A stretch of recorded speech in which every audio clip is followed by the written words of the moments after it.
राहुल गांधी जी के लिए मैं इतना ही कहूँगा, मुंगेरी लाल के हसीन सपने।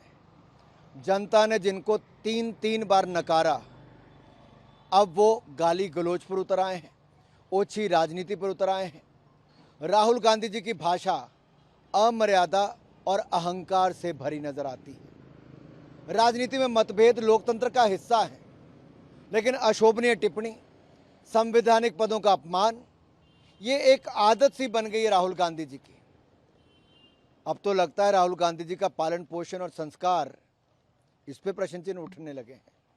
कांग्रेस की मानसिकता उजागर हो रही है। भारत की गौरवशाली राजनीतिक परंपरा रही है और इस गौरवशाली राजनीतिक परंपरा का अपमान बार बार कांग्रेस पार्टी के नेताओं ने किया, विशेष तौर पर राहुल गांधी जी ने किया है।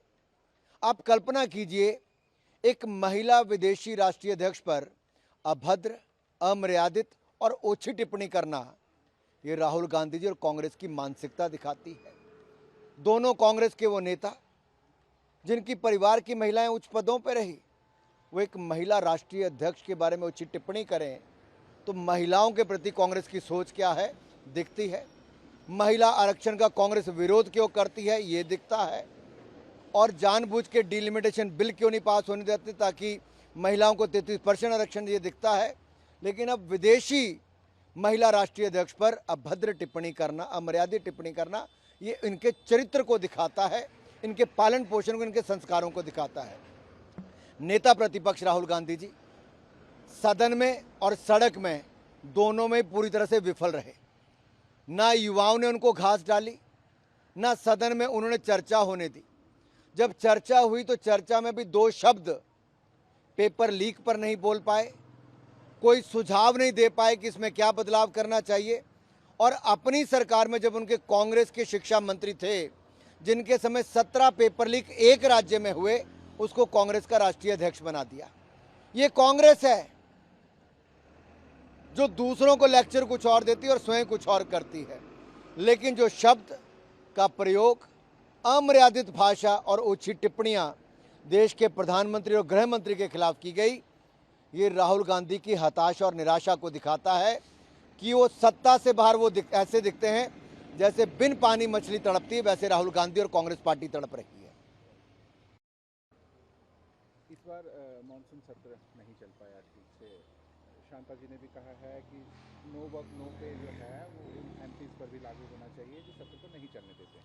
मेरा सवाल केवल एक है, अगर अधिकतर सांसद सदन में मौजूद हो लेकिन राहुल गांधी जी सदन में ना आना चाहते हो, कांग्रेस के नेता चर्चा में भाग ना लेना चाहते, तो उसके पीछे कारण क्या था?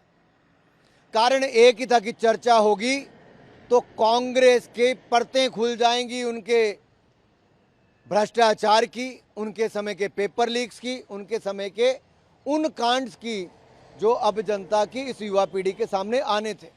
इसलिए कांग्रेस कभी चर्चा ही नहीं चाहती थी। हमने कहा हम हर मुद्दे पर चर्चा करने के लिए तैयार हैं। जैसे ही नीट पर चर्चा हुई, कांग्रेस के 100 पेपर लीक्स के मामले सबके सामने आ गए और कांग्रेस के पास कोई जवाब नहीं था। हमने ये दिखाया कि हम कैसे 10 साल की सजा और 10 करोड़ रुपए का कड़ा दंड उन लोगों को देंगे जो पेपर लीक के मामलों में शामिल होंगे। लेकिन इस पे भी कांग्रेस का कोई सुझाव नहीं आया। अब सवाल ये खड़ा होता है कि केवल अफवाह फैलाना, भ्रम फैलाना, झूठे आरोप लगाना, यही अगर कांग्रेस की राजनीति रह गई है और उसके लिए आप 800 सांसदों को सदन में ना बोलने दो, तो एक तरह से रैंसम पर कांग्रेस ने पूरे सदन को डाल के रखा। ये राहुल गांधी और कांग्रेस पार्टी का अहंकार खुलकर दिखता है। राहुल गांधी कांग्रेस लीडर को हक करते हैं और कहते हैं कि ये पीएम का विदेश नीति है और उनका स्टैंड। मैं इतना ही कहूँगा, अगर मोदी जी को दुनिया भर के नेता गले लगाते हैं तो ये भारत की स्वीकार्यता है, भारत का स्वागत है, इसलिए भारत का सम्मान दुनिया भर के देशों में बढ़ा है।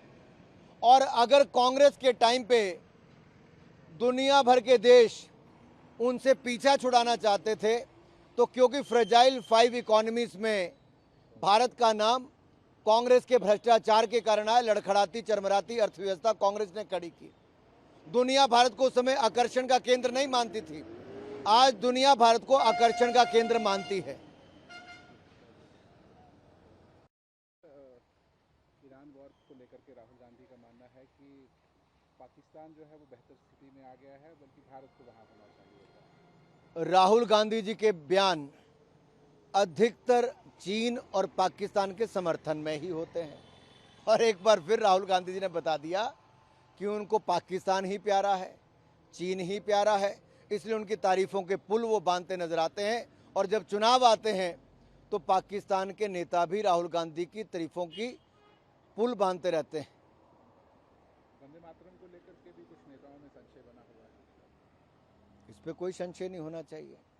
वंदे मातरम को उच्च स्थान और सम्मान नरेंद्र मोदी जी की सरकार ने दिया। बंकिम चंद्र चट्टोपाध्याय जी ने जो 150 साल पहले भारतीय गीत, हमारा राष्ट्रीय गीत जो हमें दिया है, उसको पूरा मान सम्मान कानून बनाकर हमने दिया है।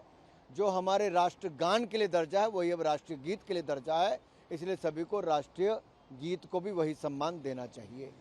पंजाब के फॉर्मर डिप्टी सीएम जो थे सुखबीर सिंह बादल, उन पर हमला हुआ है महाराष्ट्र में। हम ऐसे कायराना हमले की निंदा करते हैं जो सुखबीर सिंह बादल जी पर हुआ है, और उनके जल्द ठीक होने की प्रार्थना भी करते हैं।